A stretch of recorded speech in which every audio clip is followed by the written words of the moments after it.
እንደምን አላችሁ?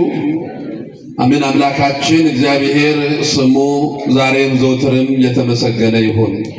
ለቃል መውረድ ለሥጋ ማድረግ ምክንያት የሆነችን ቅዱሱን እግዚአብሔርን አቅርበን ያየንባት የአዲስ ኪዳን ኪሩቤል ማምላክ ወላዲተ አምላክ ድንግል ማርያም ስሟ የተመሰገነ ይሁን።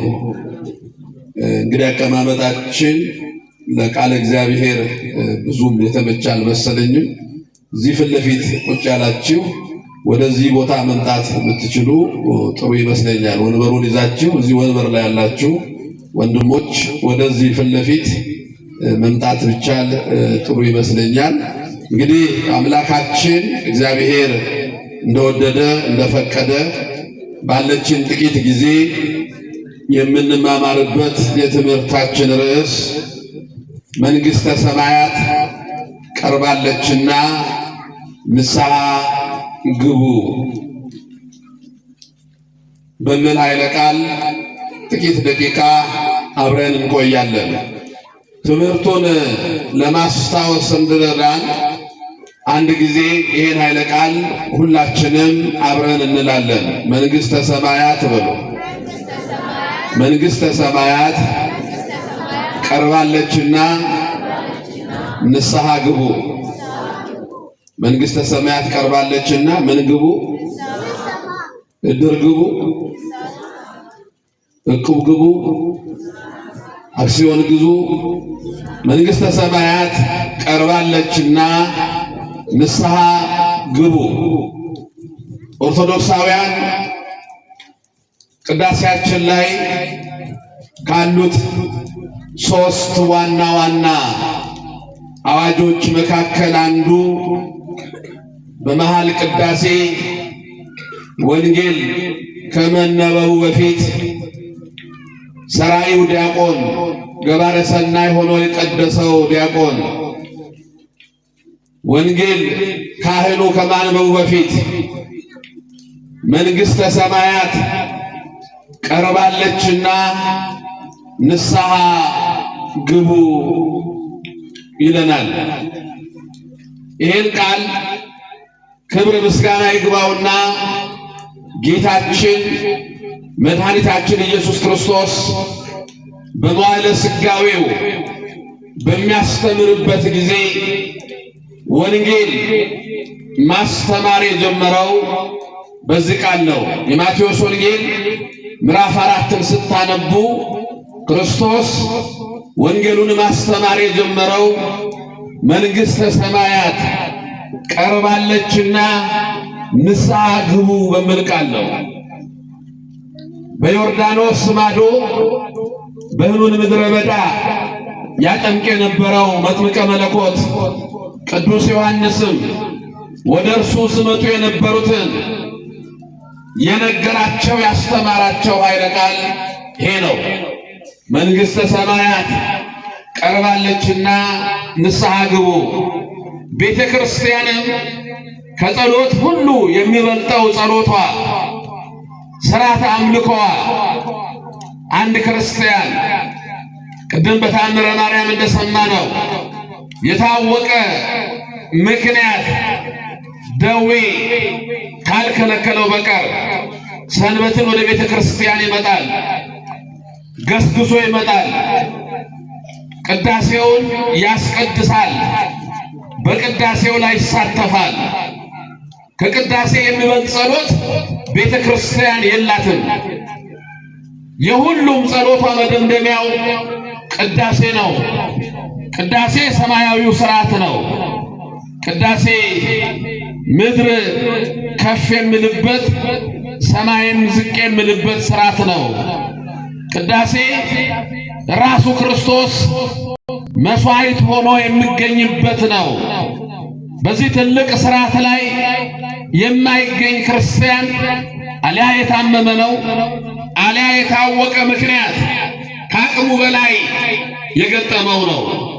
ክርስቲያኖች ሰማይና ምድር ካለፈ በኋላ የምንኖረው አንድ ቀን ነው። ሰኞ የለም፣ ማክሰኞም የለም፣ ረቡዕም የለም፣ ሐሙስም የለም፣ ዓርብም የለም፣ ቅዳሜም የለም። ያለችው ዕለት ሰንበተ ክርስቲያን ናት።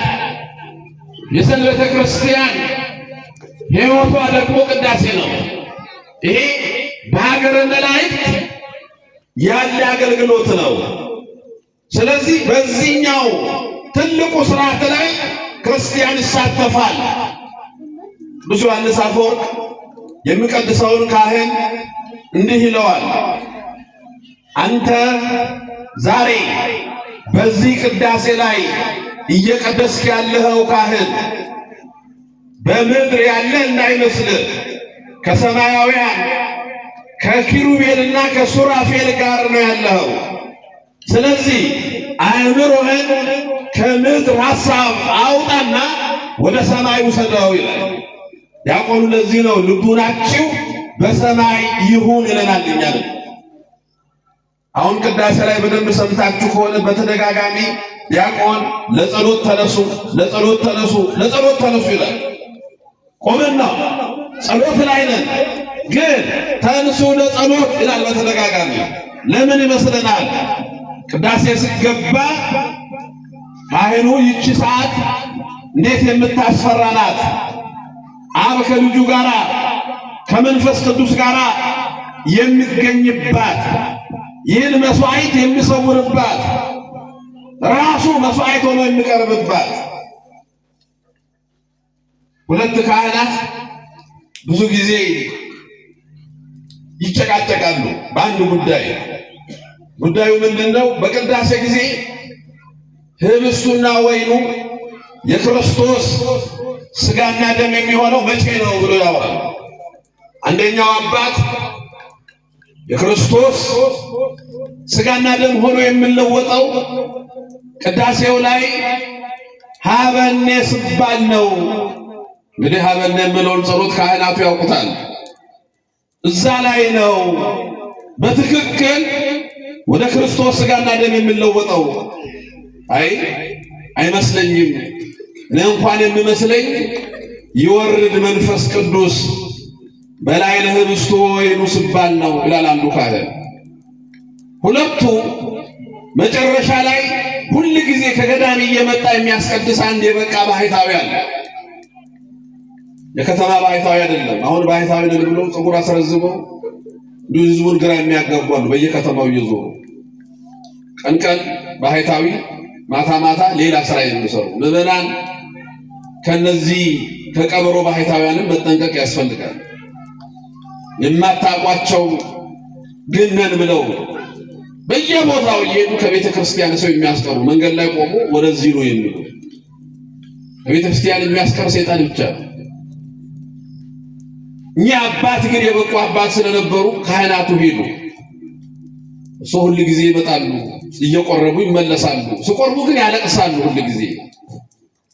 እስቲ ህብስቱ ወደ ክርስቶስ ሥጋን ወይኑም ወደ ክርስቶስ ደም የሚለወጥበት የቅዳሴው ቦታ የት ነው?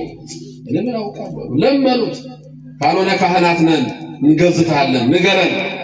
አንተ እኔም በምቀድስበት ቀን ታለቅሳለህ፣ እሳቸውም በምቀድሱበት ቀን ታለቅሳለህ። መጨረሻ ላይ ነገራቸው። አንተኛው ካህን ሀበነ ላይ ነው የክርስቶስ ሥጋና ደም የሚለወጥበት ያልከው አንተ ስትቀድስ ኢየሱስ ክርስቶስ ልክ እዛ ቦታ ስትደርስ በእናቱ እቅፍ ላይ ሆኖ የማየው አምላኬን ሥጋውን እየቆረስክ እጅ በደም ስነከራ ያለው። አንተኛው ካህን ደግሞ ስትቀድስ የወርድ መንፈስ ቅዱስ በምትልበት ሰዓት ኢየሱስ ክርስቶስ ልክ ነጭ በግ መስሎ አንገቱ ላይ ካራ ስታሳርፋ ያለው። ስለዚህ የቅዳሴው ጸሎት በዚህ ሰዓት ነው የሚለወጠው አይባልም። አሐዱ አብ ቅዱስ ተብሎ ተገብቶ እስከ መጨረሻው ድረስ ያለው ሂደት ነው ብሎ ነገራቸው ይባላል።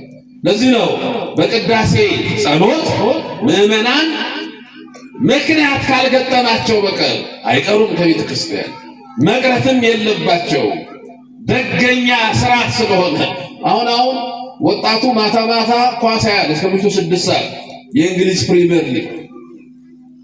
ማታ እገሌ ተሸነፈ እራት አልበላም ብሎ ይገባል። አትብላ አኮረፍኩናል። የገባው 6 ሰዓት ነው። ምተኛው እስከ ጠዋቱ 6 ሰዓት ነው። በየትኛው ሰዓት ያስቀድሳል? ክርስቲያን እኮ ከቅዳሜ ማታ ጀምሮ አይምሮን ለቅዳሴ ያዘጋጃል። ሰርግ አለብኝ ይላል። ይሄ እኮ ሰርግ ነው። ቅዳሴ የበጉ ሰርግ ነው የምትሉ ቤተክርስቲያን፣ የበጉ ሰርግ። በበጉ ሰርግ ደግሞ ተጠርቶ የሚቀር የለም። ሰርጉ የሚደረገው ቀራንዮ ላይ ነው። አያችሁ፣ ቅዳሴ ሰኞ የሚቀደስ፣ እሑድ የሚቀደስ፣ ረቡዕ የሚቀደስ የሚወስደን ቀራንዮ። ቀራንዮ ኮረብታው ላይ ያሳየናል። ታዲያ ከዚህ ሰርግ መቅረት ማን ይፈልጋል? ቀራንዮ መሄድ ማን ይጠላል? መስቀሉን ማየት ማን ይጠላል? መስቀሉ ስር ያለችውን ድንግል ማርያምን ማየት ማን ይጠላል? ለዚህ ነው ወደ ቅዳሴው ገስግሰን መምጣት አለብን። ለምን? የበጉ ሰርግ ነዋ። ይሄ የደብረ ጽዮን የጽዮን ተራራ ሰርግ ነው። ምኑ? ቅዳሴው። የሚቀርበው ሰማያዊ ማዕድ ነው። ክርስቲያኖች እዚህ ላይ ነው እንግዲህ በመሃል ቅዳሴ ላይ ዲያቆኑ መንግሥተ ሰማያት ቀርባለችና ንስሐ ግቡ ይለናል። የመጀመሪያው አዋጅ እሱ ነው። ትልቁ አዋጅ ነው። ንስሐ ግቡ። ክርስቲያን በሕይወት ውስጥ አንድ መስራት ያለበት ነገር ቢኖር ንስሐ ነው። ምዕመናን ሁሉ ጊዜ በአእምሯችን ይሄን ማሰብ ያስፈልጋል። ንስሐ ብዙ ጊዜ ሳናውቀው ግን የረሳነው ተግባር ነው። ሰው 2 አካውንት አለው በሕይወት ስኖር። አንዱ የጽድቅ አካውንት ነው፣ አንዱ የኃጢአት አካውንት ነው። አካውንቶቻችሁን ቼክ አድርጉ እስኪ። አካውንት አለ፣ የጽድቅ አካውንት አለ፣ የኃጢአት አካውንት አለ። የብዙ ሰው የኃጢአት አካውንቱ ፉል ነው፣ ሞልቷል። የጽድቅ አካውንቱ ስትደውሉለት የደወሉላቸውን ደንበኛ አሁን ማግኘት አይችሉም። ዜሮ ሚያነ ጽድቅ ኃጢአትን ከመተው ስለሚጀምር። ለዚህ ነው ንስሐ ምንድነው ግቡ የሚለው እንዲያቆም። ንስሐ ምንድነው? ንስሐ ወደ እግዚአብሔር መመለስ ነው። እስቲ በሉ ንስሐ ማለት ነው ወደ እግዚአብሔር መመለስ ነው። ከአባቶቻችሁ ዘመን ጀምሮ ከሥርዓቴ ፈቀቅ ብላችኋል። አሁንም በፍጹም ልባችሁና በለቅሶ ወደ እኔ ተመለሱ ይላል። ንስሐ ማለት የመጀመሪያው ወደ እግዚአብሔር መመለስ ነው። ለምን? ኃጢአት ከእግዚአብሔር መለየት ስለሆነ። ሰው ኃጢአትን ሲሰራ መጀመሪያ የሚለየው ከእግዚአብሔር ነው። ከእግዚአብሔር ጋር ያለን ግንኙነት የሚቋረጠው በኃጢአት ነው። ከእግዚአብሔር ጋር ያለን ደግሞ ኅብረት የሚፈጠረው በንስሐ ነው። ስለዚህ ከአባቶቻችሁ ዘመን ጀምሮ ከሥርዓቴ ፈቀቅ ብላችኋል። ስለዚህ በፍጹም ልባችሁ በለቅሶና በእንባ በዋይታ ወደ እኔ ተመለሱ። እግዚአብሔር በዚህ በትንቢተ ሚልክያስ ምዕራፍ 3 ቁጥር 7 ላይ ንስሐ ክርስቲያኖች ከኃጢአት እንቅልፍ መተኛት መነሳት ነው። አንድ ሰው ኃጢአት ሲሰራ እየተኛ ነው ይባላል። ሰው በሁሉም የስሜት ሕዋሳቶቹ ነው እግዚአብሔርን የሚያመልከው።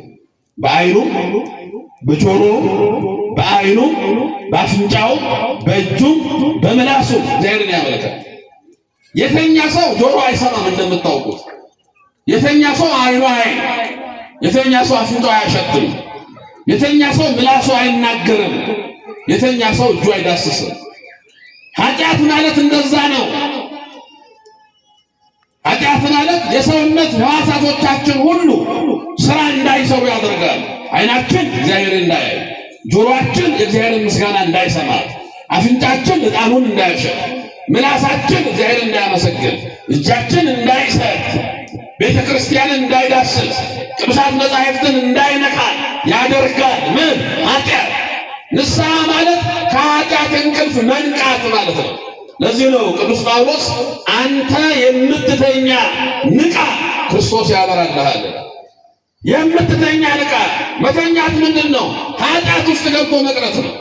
ኃጢአትን እንደተስማማው አድርጎ መኖር። አሁን ብዙ ሰው ኃጢአት ተስማምቶት ይኖራል። ተስማምቶ ለዚህ እኮ ነው ብዙ ሰው ከሰው ጋር እንኳን ሲጣላ ሰይጣንን አትቀስቅስብኝ ነው አለው ማለት ነው። ሰይጣን ሰው ሁሉ የራሱ የሆነ ሰይጣን አስቀምጧል ማለት ይቀሰቀሳል። ከሚስቱ ጋር ሲጣላ መጀመሪያ የሚቀሰቀሰው ሰይጣን ነው። ከጓደኛው ጋር ሲጣላ ሰይጣን ነው። ይሄ ምንድነው? ኃጢአትን አስማምቶ ሰይጣን ማለት በነገራችን እኛ በር ስንከፍትለት ገብቶ በእኛ ላይ ቤቱን የሚሰራ የዚህ ጨለማ ዓለም ገዢ ተብሎ የተጠራ ያ ነው። ያን ስትስማማ ከዛ ጋር ተኝተሃል። ቅዱስ ጳውሎስ ለዚህ ነው ከእንቅልፍ የምትነቁበት ሰዓት አሁን እንደደረሰ ወቁላል። ሮሜ 13:11 ላይ ከእንቅልፍ መነሳት ነው ንስሐ። ለካ ተኝቻለሁ። አንዳንድ ጊዜ ተመልከቱ፣ በጣም የተስማማ ኃጢአቶች ነው ደስ ብሎን የምንሰራው ደስ ብሎን፣ አንዳንድ ጊዜ እንደ ስራ ጭምር የምንቆጥረው ኃጢአት ይጣፍጣል። ኃጢአት እንደማለት ከዛሳ ብድግ ብለህ ከዛ ኃጢአት ውስጥ ስትነቃ ለካ ብለህ ስትነቃ እሱ ንስሐ ይባላል። ከኃጢአት እንቅልፍ መንቃት ነው። ንስሐ ከዲያብሎስ ባርነት ነፃ መውጣት ነው። በነገራችን አንድ ሰው ኃጢአትን ይዞ ስለሆነ የዲያብሎስ ባሪያ ነው። ክርስቶስ ይህን በወንጌል አስተምሯል። ዮሐንስ ወንጌል ምዕራፍ 8 ቁጥር 34 ላይ ኃጢአትን የሚያደርግ የኃጢአት ባሪያ ነው። ተመልከቱ፣ አንድ ሰው ኃጢአትን ብቻ እያደረገ የሚኖር ከሆነ የኃጢአት ባሪያ ነው። የኃጢአት ባሪያ ማለት የዲያብሎስ ባሪያ ነው። ሰው እግዚአብሔርን ትቶ እግዚአብሔርን ረስቶ ወደ እግዚአብሔር መመለስን ገንዘብ ማድረግ ስቶ የዲያብሎስ ባሪያ ነው የሚሆነው። አሁን ለዚህ ነው አንዳንድ ሰዎች እኛ ድነናል ኃጢአት እንኳን ብንሰራ እንጠየቅም የሚሉ ሰዎች አሉ። ራሱ ክርስቶስ ግን ምን ብሏል? ኃጢአትን የሚያደርግ የኃጢአት ባሪያ ነው። እኔ ሞቼልሃለሁና እንደፈለክ ኃጢአት ስራ የሚል ትምህርት የለም። የፕሮቴስታንቱ ዓለም የወደቀው በዚህ ነው። ኢየሱስ ሞቶልሃል፣ ድነሃል፣ ከዚህ በኋላ እንደፈለክ ብትሆን ችግር የለውም ይላል። አይደለም፣ ኃጢአትን የምታደርግ ከሆነ የኃጢአት ባሪያ ነህ፣ የዲያብሎስ ባሪያ ነህ። ለዚህ ነው በነፃነት ልንኖር ክርስቶስ ነፃ አወጣን ይላል ቅዱስ ጳውሎስ ገላትያ ምዕራፍ 5 ቁጥር 1 ላይ ክርስቶስ ነፃ አወጣን፣ እንግዲህ ደግማችሁ በባርነት ቀንበር እንዳትያዙ ደግሞ የባርነት ቀንበር አለ። እሱ ምንድነው? ኃጢአት ነው። ስለዚህ ይሄን የባርነት ቀንበር ከራስ ላይ አስቀንጥረ የምትለው መቼ ነው? ንስሐ ከዲያብሎስ ባርነት ነፃ ያወጣል። ሰው ንስሐ ሲገባ አምላኩ እግዚአብሔር እንጂ የዲያብሎስ ባሪያ አይባልም። ንስሐ ለእግዚአብሔር ፍቅር ብሎ ኃጢአትን መተው ነው። በነገራችን ጸረ ሙስናን ፈርቶ ስርቆት መተው አይደለም ንስሐ። አይደለም በሽታን ፈርቶ ዝሙት መተው አይደለም ንስሐ። የሆነ ነገር ፈርቶ የሆነ ነገር መተው አይደለም ንስሐ። ስለ እግዚአብሔር ፍቅር ብሎ ተመልከቱ፣ ስለ እግዚአብሔርን አድርጎልኛል እኔ እንዴት በእግዚአብሔር ፊት ኃጢአትን እሰራለሁ ብሎ ኃጢአትን መተው ንስሐ። ዮሴፍን አታስታውሱትም? በጲጥፋራ ቤት ሰው የለም፣ ቤት በሩ ዝግ ነው። ከተናገረች ታሳስረዋለች። አባት ያዕቆብ የለም፣ ወንድሞችም የሉም፣ በሩ ዝግ ነው። ኃጢአት እንስራ። ዮሴፍ ምንድነው የመለሰላት? እንዴት በእግዚአብሔር ፊት ኃጢአትን እሰራለሁ? እስቲ በሉ፣ እንዴት በእግዚአብሔር ፊት ኃጢአትን እሰራለሁ? በማን ፊት? ስለ ፍቅር እግዚአብሔር ነው። በእግዚአብሔር ፊት። አንድ ጊዜ አንዱ መንገድ ሄድና የሰው አጥር ላይ ደረሰ። ብርቱካን ለመቁረጥ ፈለገ። ብርቱካን ወደ ግራ አየ፣ ሰው የለም። ወደ ቀኝም አየ፣ ሰው የለም። ወደ ፊትም አየ፣ ሰው የለም። ወደ ጀርባውም አየ፣ ሰው የለም። አይ አሁን መቁረጥ አለብኝ ብሎ ልቆርጥ ስል አንድ ሕፃን ሰንበት ተማሪ ቁጭ ብሎ ይመለከታል። አይ አንድ ስቴፕ ይቀርሃል፣ አንድ ደረጃ ይቀርሃል። ወደ ግራም ወደ ቀኝም ወደ ፊትም ወደ ኋላም አይተሃል፣ ወደ ላይ ግን አላየህም ማለት። ከላይ የምመለከታል እግዚአብሔር በግራም አለው። እሱ በሰውኛ ነው የሚያስበው፣ ሰውን ነው የሚያየው። በግራም አለ እግዚአብሔር፣ በቀኝም አለ፣ በፊትም አለ፣ በኋላም አለ እግዚአብሔር። ግን ከፍ ብሎ የሚኖር ስለሱ ብለህ ነው ይሄን ብርቱካን መስረቅ መተው ያለብህ እንጂ ሰው ካየ ጥሎ ሊሄድ ነው። ሰው ካየ እንዲህ ነው አሁን ሰው። ለዚህ ነው ንስሐ ማለት ስለ ፍቅር እግዚአብሔር ብሎ ኃጢአትን መተው። ለዚህ ነው ጠቢቡ ሰለሞን ኃጢአትን የሚሰውር አይለማም ይላል። ምሳሌ 28 ቁጥር 13 ላይ ኃጢአቱን የሚሰውር ሰው አይለማም። ለምን? ስለ ፍቅረ እግዚአብሔር ብሎ ኃጢአትን መተው ያለበት እንጂ ኃጢአት እየሰራ ማጠራቀም የለበትም። ንስሐ የእግዚአብሔርን መንግስት ለመውረስ የሚያስችል የመንግስተ ሰማያት ቁልፍ ነው ንስሐ። ተመልከት፣ የመንግስተ ሰማያትን ቁልፍ ይህን ክርስቶስ በወንጌል አስተምሯል። የማቴዎስ ወንጌል ምዕራፍ 25 ላይ 5 ልባሞችና 5 ሰነፎች ናቸዋል። ልባሞቹ ዘይትና መብራት ይዘው ነበረ። ሰነፎቹ ግን ዘይት አልነበራቸው። ሙሽራው ድንገት መጣ። እንቅልፍ ብሏቸው ነበረ። ሙሽራው ሲመጣ 5ቱ ልባሞች ከሙሽራው ጋር ገቡ። መራዊ ሰማያዊ እያሉ ተቀበሉት። ሰነፎቹ ግን ዘይት ስላልነበራቸው በሩ ተዘጋ፣ ሙሽራውም ገባ ይላል። አያችሁ፣ ሙሽራው ክርስቶስ ሲመጣ ከሱ ጋር አብሮ ለመቆም ይሄ አንድ የሚያስፈልግ ለክርስቲያን ወደሱ መመለስ ነው። ንስሐ አያችሁ፣ ንስሐ ለመንግስተ ሰማያት ቁልፍ ነው ወዳጄ። በእጃችን ያለን ማለት ነው ልንጠቀምበት የምንችል የመንግስተ ሰማያት ቁልፍ ነው። ንስሐ ከሚመጣው የመጨረሻ ለቅሶ ማምለጫ ነው። በዛን ጊዜ ይላልቁ ክርስቶስ ሲመጣ ለቅሶ ይሆናል፣ የማይጠቅም ለቅሶ ነው። በዛን ጊዜ እንባ ይሆናል፣ የማይጠቅም እንባ ነው። በዛን ጊዜ ጩኸት ይሆናል፣ የማይጠቅም ጩኸት ነው። እናት የሴት ልጇን ጩኸት አትሰማም። ያኔ ንስሐ አታስታውሱትም? የነነዌ ሕዝብ ከንጉሱ ጀምሮ በድለናል፣ አጥፍተናል፣ እግዚአብሔር ይቅር በለን ስሙት። እግዚአብሔር በምሕረት ተመልሶላቸዋል። ንስሐ የሚመጣውን እሳት ማጥፊያ መንገድ ነው። ክርስቲያኖች ንስሐ ስላለፈው ኃጢአት በማሰብ መጸጸት ነው። ስለባለፈው ኃጢአት በማሰብ መጸጸት ነው። ብዙ ሰው በባለፈው ኃጢአት ይደሰታል። ያለፈውን ኃጢአት እያሰበ እንደ በጎ ያወራል፣ እንደ መልካም ይናገራል። ንስሐ ግን ያለፈውን ኃጢአት የጠፋው ልጅ ሁሌ የምትሰሙት የጠፋው ልጅ የሉቃስ ወንጌል ምዕራፍ 15 ላይ በድያለሁ፣ አጥፍቻለሁ፣ ከአባቴ ጋር ሀብት መካፈል ልክ አልነበረም፣ ከእሪያ ጋር እስከ መብላት ፈለግኩኝ፣ አሁን ወደ አባቴ ቤት መመለስ አለብኝ። አያችሁ፣ ስላለፈው ኃጢአት ተጸጽቶ ወደ አባቱ ቤት ተመለሰ። ንስሐ ስላለፈው ኃጢአት መጸጸት ነው። እስቲ ዓርብን አስቧት። ዓርብ ዕለት ክርስቶስ የተሰቀለበትን ዓርብ ማለት ክርስቶስ የተሰቀለበትን ዓርብ ስታስቡ ሁለት ሰዎችን ታገኛላችሁ። ሁለት ሰዎች። የመጀመሪያው ጴጥሮስንና ይሁዳን ታገኛላችሁ። ዓርብ ዕለት ጴጥሮስ አላውቀውም ብሎታል ክርስቶስን። እንደውም ሰውየው ብሎ ጠርቶታል መድኃኒዓለም። ይህን ሰውዬ አላውቀውም ብሎ ነው የካደው። ያኔ ክርስቶስ በፍቅር ፊት አየው ይላል የማቴዎስ ወንጌል ምዕራፍ 27ን ስታነቡ ምዕራፍ 26 ጀምሮ ክርስቶስ በፍቅር ፊት አየው። ያኔ ጴጥሮስ እንደ ካደው አወቀ። ስቅስቅ ብሎ አለቀሰ። ክርስቶስ እንዲህ ብሎት ነበረ፣ ዛሬ ዶሮ ሳይጮህ ስንት ትክደኛለህ? 3 ትክደኛለህ። ዶሮ ሳይጮህ ልክ ጴጥሮስ 3ኛ ጊዜ አላውቀውም ስለ ዶሮ ጮኸ። ያኔ ስቅስቅ ብሎ አለቀሰ። ጴጥሮስ በዶሮ ጩኸት ንስሐ ገባ። ዛሬ እኮ ፈንጅ በፈነዳ ንስሐ የሚገባ ሰው የለም። አይደለም በዶሮ ጩኸት ለምን ሰማይ ምድር አይጋጭም? የለም ዝም። ለዚህ እኮ ነው ቅዱስ ጳውሎስ ዛሬ አለ ድምፁን በሰማችሁ ሰዓት ልቦናችሁን ልከኛ አታድርጉ። ዝም። ጴጥሮስ ዶሮ ሲጮህ ስቅስቅ ብሎ አለቀሰ። ክርስቶስ ዞር ብሎ በፍቅር ፊት አየው። የሚገርም ነው። ጴጥሮስ ካድከኝ አላለው በፍቅር ፊት።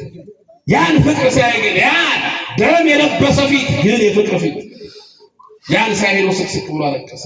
ይሁዳን ደግሞ ተመልከቱት። ዓርብ ዕለት ይሁዳ አሰበ። ንጹሕ ሰው አሳልፎ ሰጠው አለ። 30 ብሩን መቅደስ ውስጥ ወረወረ። ከዛ ደግሞ ሌላ ሐሳብ መጣ። የይሁዳ ጸጸት የውሸት ነበረ። ምን ማለት ነው? ንስሐ ራስ ላይ ወስነህ ወደ እግዚአብሔር የምትመለስበት እንጂ ራስን የምታጠፋበት አይደለም። ተጠቅቷል ይሁዳ። ጸጸቱን ግን የገለጠው ወደ እግዚአብሔር በመመለስ አይደለም፣ ራሱን በማጥፋት ነው።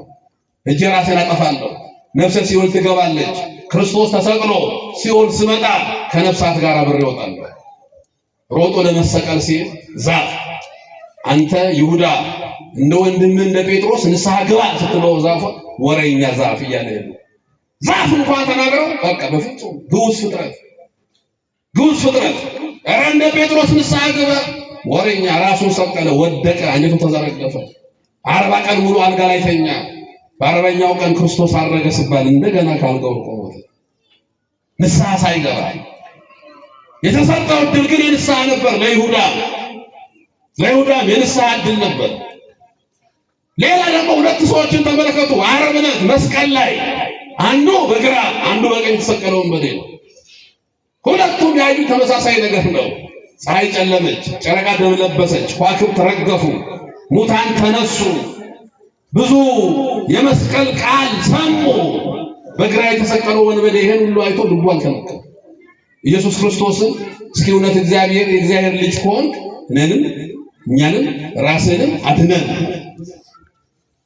ይሄን ሁሉ ፀሐይ ሲጨልም አይቶ የማይማር አልጋ ላይ ተኝቶ ንስሐ የማይገባ ተይዞ ንስሐ የማይገባ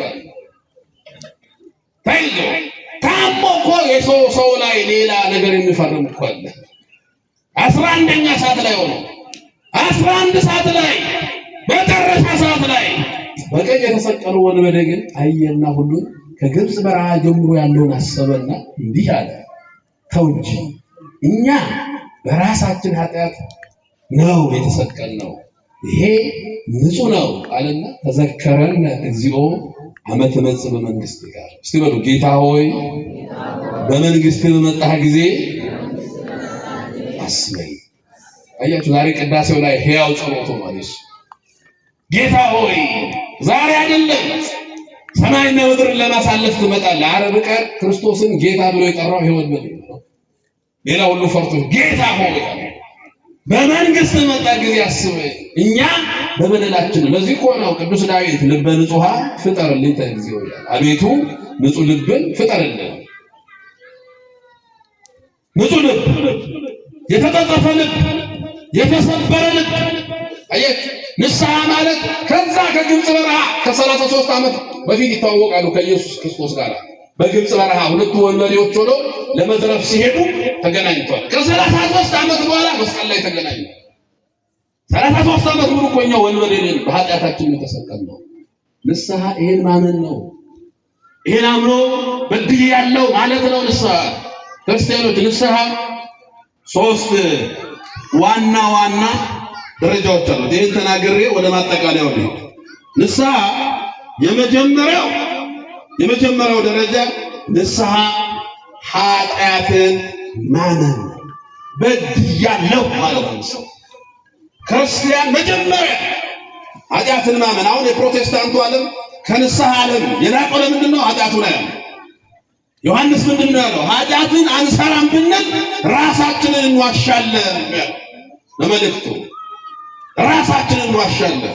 በድያለሁ ብሎ ማመን ነው ንስሐ። እኔ በደለኛ ነኝ፣ እኔ ኃጢአተኛ ነኝ እንጂ ዛሬ ብሞት የት ነው የምትገባው? መንገድ ላይ የሚዟቸው አሉ። አንዳንዶች መንገድ ላይ ያቆሙና ዛሬ ብትሞት የት ነው የምትገባው? ሲሆን ነው ገነት ነው እንጂ እንዲህ አይነት የሞኝ ጥያቄ አይደለም።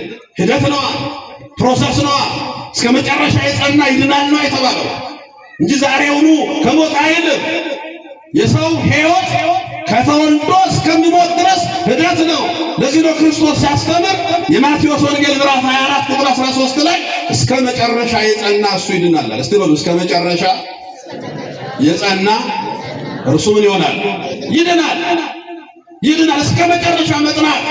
ልጆች ሆይ ዛሬ የእግዚአብሔር ነን፣ ነገ ምን እንደምንሆን አናውቅም ብሏል ቅዱስ ጳውሎስ። ማንም የቆመ ብመስለው እንዳይወድቅ ይጠንቀቅ። መውደቅ አለ። ስለዚህ እንዳይወድቅ ጥንቃቄ ያድርግ ነው እንጂ አይ ድኛለሁ አልቋል የኔ ጉዳይ አይባልም። ለዚህ ነው ኃጢአተኛ ነኝ ብሎ ማመን። ሁለተኛ ሰዓት ኃጢአተኛ ነኝ ብሎ ማመን ብቻ አይደለም ክርስቲያኖች፣ ሁለተኛ ኃጢአትን መተው። ንስሐ ሁለተኛው ደረጃ በቃ ዛሬ ተዋለሁ፣ ከዛሬ ጀምሮ እስቲ ኃጢአትን ልተው ተዋለሁ ብሎ መወሰን። አያችሁ፣ ለዚህ ሆነ በመጨከን የወንጌልን ቃልን ሰማ ዘንድ ወንጌል ያስጨክናል። ምን ላይ? ኃጢአት ላይ። ከዛሬ ጀምሮማ እተዋለሁ፣ ያግዘኛል እግዚአብሔር፣ ይረዳኛል እግዚአብሔር፣ በድንግል ምልጃ በቅዱሳኑ ጸሎት እየታገስኩ እተዋለሁ ኃጢአትን። ወስን። ክርስቲያን ይወስናል ኃጢአትን። ከዛሳ ኃጢአትን መጥላት መተው ብቻ አይደለም መጥላት። ለካ የሰራሁት በእግዚአብሔር ፊት እንዲያጸያፊ ነው። አይ እድገት ነው ይሄ ፕሮሰስ። ምን ነው? ለዚህ ነው መጀመሪያ በድያለሁ ትላለህ፣ መበደልን ታምናለህ፣ ከዛ ኃጢአትን ትተዋለህ። ከዛሬ ጀምሮ እስቲ ራሴን ላበርታ ኃጢአት ልተው ትላለህ። ራስን ማበርታት እኮ ነው። አንተ ጦርነት ከዲያብሎስ ጋር ነው። ዲያብሎስ ደግሞ የተሸነፈ ጠላት ነው፣ የወደቀ ጠላት ነው።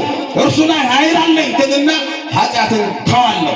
ከዛሳ ኃጢአትን መጥላት፣ መጨረሻ ላይ መናገር። ወደ ካህኑ ትመጣለህ። ማጠቃለያው የተውከው የጠላውን ኃጢአት መናገር አይከብድም። ሰው ኃጢአትን ካልጠላ ነው መናገር የሚፈራው። ከጠላኸውማ አባቴ ብለህ ትናገራለህ። እንዴት እንደሚያስጠላ ይሄ የሰራሁት አይ ትናገራለህ። ካልተውከውሳ በረሰርቀህ ንስሐ አባቴ ጋር ትመጣና ልጄ ምንድነው ያደረከው? ስንት ገመድ ሰርቄ ትላለህ። ገመድ ሁሌ ገመድ ነው የምትሰርቀው? አይ ጫፉ ላይ ትንሽ በሬ አለች። ምናገረው ገመድ በሬውን መናገር አይፈልግም። ደግሞ ሐሳብ አለው ማለት ነው። ማተው መጥላት ከሆነ ሰርቅ ያለው ምን ይላል ቅዱስ ጳውሎስ? የሰረቀ ለምን ሰረቅ አይባልም፣ ደግመህ አትስረቅ ነው የሚባለው። አያችሁ፣ ይወስናል። ለዚህ ነው መጨረሻ ላይ ትናገራለህ። እስቲ ተናግረህ አይታየም? የሆነ ሸክም የሆነ ጭንቅላት ላይ 20-30 ዓመት የተሸከምከውን ሸክም በምትሰጥህ ሕክምና ዜሮ። ካህኑ ከዛ ያክምሃል። ማን ነው ሐኪም ቤት ሄዶ ሐኪም ቤት ደርሶ ጮጋራውን አሞት ዶክተሩ ምንድነው ያመመው ካለ አይ ዶክተር አላመመኝም። ሐኪሙ ፊት ቀርበ ጮጋራ አንገብግቦ ወስዶ ዶክተር አይ አላመመኝም። ታዲያ ለምን መጣል? እንዲሁ ዝም ብዬ እኮ ነው ትላለህ። ይኮረኮረኛል፣ ይሰረሰረኛል። እንደው በደንብ አድርገህ በደንብ ይልኝ ወደ ውስጥ እየገባ ይወጋኛል። ንስሐ ማለት እንዴ ነው? ውስጥን ማሳየት ነው። ለምታሳየው እኮ እግዚአብሔር ነው። ማመንህን እንጂ እኮ ያውቃል እግዚአብሔር የሰራኸው። በእሱ ፊት ግን እንድታምን ራስን ለካህን አሳይ ያለው አምላክ እሱ ፊት እያሳየ ካህኑ ማን ንፍታ ነው የምለው? ቀኖና ስጨርስ ማን ንፍታ የነገርኩህ እኮ ለካህኑ አይደለም። ካህናት የእግዚአብሔር አይን ናቸው እንጂ በካህኑ በኩል ለማን እየተናገርክ ነው? ለእግዚአብሔር። ይሄው አንተ ታውቃለህ። መድኃኒዓለም ሐኪም ቤት ነው። ለዚህ እኮ ነው ቅዱስ ዮሐንስ አፈወርቅ ቤተ ክርስቲያን ሆስፒታል ናት እንጂ ፍርድ ቤት አይደለችም ያለው። ሆስፒታል የሄደ ሰው ይታከማል፣ ፍርድ ቤት የሄደ ሰው ይፈረድበታል። አሁን ካህን ጋር ገድያለሁ ብትል እኮ ካህናት ምስክር የሚያሆኑት እኮ ለዚህ ነው። ዝም ነው ዋጥ በቃ መቃብር ናቸው። መቃብር ውስጥ ያለውን ታታይ ገድያለሁ እየነገርክ ያለው ለእግዚአብሔር ነው። ዋጥ አድርጎ ታክመ ፍርድ ቤት ሄደሳ ገድያለሁ አንቀጽ 10 ምናምን እንዲህ አንተ ግባ ትባላለህ። እንዲህ አድርጌያለሁ ሰርቄያለሁ ግባ እስር ቤት። ቤተ ክርስቲያን ሆስፒታል ታክማለች። ሆስፒታል የመጣ ሰው ደግሞ በየቀኑ እየተመላለሰ ሳይታከም እንዴት ወደ ቤቱ ይገባል? እንዴ ሁሌ እየመጣን ሳንታከም እንዴት ሆናል ክርስቲያኖች? አሁን አዲስ ዓመት እየመጣ ነው። አሮጌውን ዓመት እየጨረስን ነው። አዲሱን ዓመት በአዲስ መንፈስ ለመቀበል ንስሐ መግባት። እስቲ አንድ ጥያቄ ልጠይቃችሁ። ንስሐ መግባት ደሞዝ ያስቀንሳል? ንገሩኝ። ንስሐ መግባት ደሞዝ ያስቀንሳል? የገበሬውን ምርት ይቀንሳል? የነጋዴውን ትርፍ ያጠፋል? ባልና ሚስት ያጣላል? ንስሐ መግባት ምን ይፈይዳል? ክርስቲያን ምን ያጎልብናል? አሁን አንዳንድ ጊዜ ስታስቡ እኮ ንስሐ ተሸክመ የምትለው እናንተ ሸክማችሁ የከበደ ሁሉ ወደ እኔ ኑ ያሳርፋችኋለሁ አይደለም ነው እግዚአብሔር። ሸክሙን ማሳረፍ ማን ነው? ሸክም ተሸክሞ ነው የሚፈልግ ማን ነው? ሁሉ ጊዜ በዚህ ሐሳብ ውስጥ የተመላለሰ ራሱ ያን ተሸክሞ ነው የሚፈልግ ማን ነው? የለም። ስለዚህ ምንድነው ማድረግ ያለበት? ማራገፍ። እናንተ ሸክማችሁ የከበደ ሁሉ ወደ እኔ ኑ እኔ ያሳርፋችሁ። እስቲ በሉ እናንተ ሸክማችሁ የከበደ ወደ እኔ ኑ እኔ ምን እላችኋለሁ? አሳርፋችኋለሁ። መድኃኒዓለም የሚያሳርፍ አምላክ። አቤት ማን ያሳለው? በሽተኛን ማን ይወዳል ከሱ ውጪ? ማን ይወዳል የታመመን ሰው ከሱ ውጪ? ሸክም የከበደውን ሰው ማን ይወዳል ከመድኃኒዓለም ውጪ? አባታችን። አያችሁ። ታዲያ ወደዚች መርከብ እየመጣ ሸክምን ውጪ እየጣልክ ሸክምን እያራገፍክ ንስሐ እኮ የምትደገም ምስጢር ነገ ኃጢአት ብሰራስ አትልም። ጻድቅ 7 ጊዜ ይወድቃል ይነሳል። ኃጢአት ብሰራስ ብላ አይደለም ንስሐ ትገባ። ኃጢአት ላይ ስልጣን አለኝ እኔ የክርስቶስ ነኝ፣ ዲያብሎስን ማሸነፍ እችላለሁ፣ ስለዚህ ንስሐ እገባለሁ፣ ነገስ እታገላለሁ፣ አቅም አለኝ፣ ከክርስቶስ ጋር ሆናለሁ። ከወደኩ ግን አሁንም መልሼ እገባለሁ። ግን ንስሐ እገባለሁ ብለህ ኃጢአት አሰራ፣ እሱ ነው መጥፎ ኃጢአት። ምን ችግር አለው? ልስረቅና እጅ ደግሞ ለአባቴ እናገራለሁ የምትል እኮ እሱ ንስሐ ሳይሆን ሌላ ምን ችግር አለው? እንዲህ አድርግና ቀጥዬ እናገራለሁ አይደለም። ትታገላለህ፣ ያቅምን ታደርጋለህ፣ ኃጢአትን ትጠላለህ፣ የጠላውን ኃጢአት ደግመህ ላለመስራት ትወስናለህ፣ እግዚአብሔርን ተጋሽ ታደርጋለህ፣ ትጾማለህ፣ ትጸልያለህ፣ ቤተክርስቲያን ትመጣለህ። ይሄን እያደረግ ኃጢአት ስልጣን ይኖራል። እስቲ ከኔ ጋር በሉ መንግስተ ሰማያት ቀርባለችና ምን ግቡ? ንስሐ ግቡ። እዛ ሁለተኛው አዋጅ ደግሞ ይመጣል። ብሉ ይላል። እስቲ ብሉ በሉ። አቤት ካህኑ እጁን የታጠበ እንዲህ ይላል፣ ንጹህ የሆነ ከቁርባኑ ይቀበል። ንጹህ የሆነ ግን የቅድሙ የዲያቆኑ ቃል ይስማና ንስሐ ገብቶ የቀማ መልሶ የበደለ ክሶ የብላ ይምጣ ብሉ ይላል። አቤት ምን አይነት ሰርግ ቤት ነው? ምን አይነት ሐኪም ቤት ነው? ብሉ የሚባልበት ሐኪም ቤት። ቃይሉ ሁለተኛውን አዋጅ ያውጃል፣ ብሉ። ወገኖች ክርስቲያን ቢያንስ በዓመቱ 3 ቀን የክርስቶስን ሥጋና ደም መብላት መጠጣት አለበት። ንስሐ የገባ ሰው መብላት አለበት። በነገራችን የምስጢራት ሁሉ ማጠቃለያው የክርስቶስ ሥጋና ደም ነው። የቆረበ ሰው የተጠመቀ ሰው ይቆርባል። ክህነት የተቀበለ ሰው ይቆርባል። ንስሐ የገባ ሰው ይቆርባል። ጋብቻ የፈጸመ ሰው ይቆርባል። የምስጢራት ሁሉ ማጠቃለያ የክርስቶስ ሥጋና ደም ነው። ብሉ። እስቲ ዝም ብላችሁ አስቡ። መብላት ካቆምን ስንት ሆነ እድሜያችን? አሁን ከዚህ ገብተን ቁርስ እንበላለን አንበላም? አቤት ምሳ እንበላለን አንበላም? እስቲ 3 ቀን ሳንበላ እንቆይ እንችላለን? አንችልም። ከ3 ቀን በኋላ መንደፋደፍ እንጀምራለን። እድሜያችን ስንት ነው ሳንበላ? አባቶች እድሜያችሁ ስንት ነው? እናቶች ሳትበሉ እድሜያችሁ ስንት ነው? እንዲሁ ሐኪም ቤት ጤነኛው በሽተኛውን እያሳከመ ወጣ። ህፃናት ብቻ የሚበሉበት ቁርባን የሚከለከል ነገር ምንድነው? ምንም። ወታደር ሆነ መቁረጥ ትችላለህ? አዎ። ወዛደር ሆነ መቁረጥ ትችላለህ? አዎ። ነጋዴ ሆነ መቁረጥ ትችላለህ? አዎ። ሳታገባ መቁረጥ ትችላለህ? አዎ። ወንድ ሆነ መቁረጥ ትችላለህ? አዎ። ሴት ሆነ መቁረጥ ትችላለህ? አዎ። በሽተኛ ሆነ መቁረጥ ትችላለህ? አዎ። ከቁርባን የሚከለክል አለ? የለም። ምን ብቻ? ኃጢአት ብቻ። ለዛ መፍትሄው ምንድነው? ንስሐ መግባት። ባሌ ገና ነው እያለኝ ነው። ቁረቢ አንቺ እየቆረብሽ ጠብቂ። አንቺ ስትቆርቢ እሱ ቆርባል። ምስት ያልቆርብ ቆረብና ጠብቃት። ሁለቱ እስከስማሙ የሚባል ነገር የለም። ለምንድን ነው እንደዛ የምንለው? ቅዱስ ቁርባን ሳንቆርብ አንኖርም። አዎ ባልና ሚስት አብረው ቢቆርቡ ጥሩ ነው። እንደውም ትዳር ሙሉ የሚሆነው በቁርባን ነው። ማተም ብናስመጣው ጥሩ ነው። ግን ብዙ ሰዎች ምክንያት አይ ባሌን እየጠበቅኩት ነው። ታዲያ እግዚአብሔር ባልሽ እስኪቆርብ ድረስ ቁጭ ብለሽ ጠብቂ። ቆርበሽ እሱ እንዲቆርብ ማድረግ፣ ቆርበሽ እሷ እንድትቆርብ ማድረግ። ገና ወጣት ነኝ በጉብዝና ወራት እኮ ነው ፈጣሪን አስብ የተባለው። መቼ ልትቆርብ ነው ታዲያ? ጡረታ የለውም እኮ ክርስትና። ጡረታ እኮ የለውም። የጡረታ ዕድሜ ላይ የሚባል የለውም። ሁሌ ነው መብላት፣ ሁሌ ነው መጠጣት። አያችሁ፣ ለመቁረብ ጊዜ መስጠት የለብንም። ዓመት 3 እዚህ ቅርብ ጊዜ ከግብጽ የመጣች ዶክተር አለች። የግብጽ ኦርቶዶክስ ናት። እዚህ 5 ኪሎ አካባቢ ልጆች አግኝተዋት ሐኪም ናት። ታለቅሳለች። 2 ሳምንት ማለት ለምን ነው የምታለቅሰው ብላ ተጠየቀች። ከግብጽ ከመጣሁ 2 ሳምንት ነው። የክርስቶስን ሥጋና ደም ሳልቀበል 2 ሳምንት ሞላኝ። እሱ ነው የሚያስለቅሰኝ። ስንት ሳምንት ሞላኝ? ስንት ዓመት ሆኖ ይሆን? ኧረ አይደለም። ክርስቶስ ሥጋውን ደም ውስጥ ገብተን ካስቀደስን ስንት ጊዜ ሆነ? ምናል ቀስ በቀስ ነው ወደ ኋላ እየሄድን ያለነው። ነው እንትኑ እየተነሰሉ መጨረሻ ላይ ሰው ወደ ሌላ ለምስት ነው። ስለዚህ ነው እየበረታ ክርስቲያን እየበረታ መጨረሻው አዋጅ አለ ብሉ ካለ በኋላ አሁን ቅዳሴ ሲያልቅ ዲያቆኑ እንዲህ ይለናል በሰላም ምን በሉ ይላል። ቅዳሴ ሲያልቅ ዲያቆኑ እቱ በሰላም እስቲ በሰላም ግቡ በምን ግቡ ወዴት ግቡ ነው ብለን ዲያቆኑ ወደ ቤት ግን ይሄኛው ቤት አይደለም። ይሄኛው ቤትማ ፈራሽ ነው። ኮሪደርም በለው በሆነ ነገርም በለው ይፈርሳል አይደለም። መሬት ያለው ቤት ሰማይና ምድርም ፈራሽ ናቸው።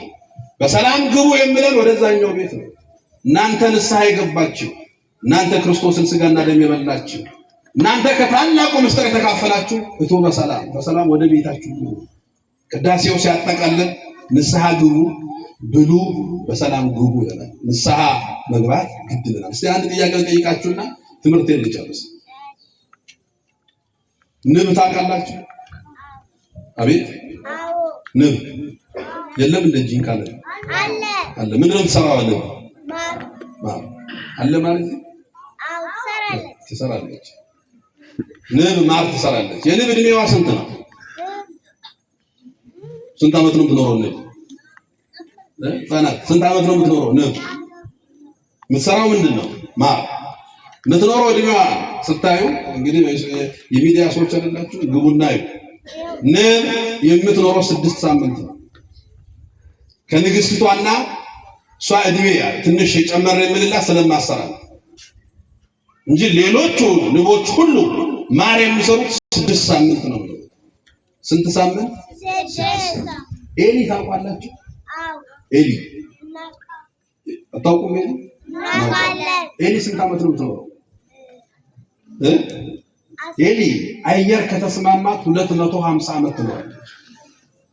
አየር ከተስማማት 250 ዓመት ምድር ላይ ትኖራለች። እዚህ አዲስ አበባ ዩኒቨርሲቲ ግቢ አንዲት ኤሊ አለች። በምኒልክም ዘመን በአጸገሌም ዘመን አለች ትባላለች። የወጣው ትንቀበገቡት ኤሊ ስራዋ ምንድነው? ሳር መብላት። ምንድነው ከኤሊ የሚጠብቁት? ምንም። ግን የእግዚአብሔርን ተፈጥሮ እናደንቅበታለን። ድንጋይ አሸክሞ መድኃኒዓለም 250 ዓመት ያኖራል። ምን ይሳናል? አንዳንድ ጊዜ የኔማ ለብቻ ነው ይሰጠኝ ይላል። 3 ቀን ታሞ 3 ቀን ታሞ የኔማ ለብቻ ነው ይሰጠኝ። ኤሊን ድንጋይ አሸክሞ 250 ዓመት ያኖራል።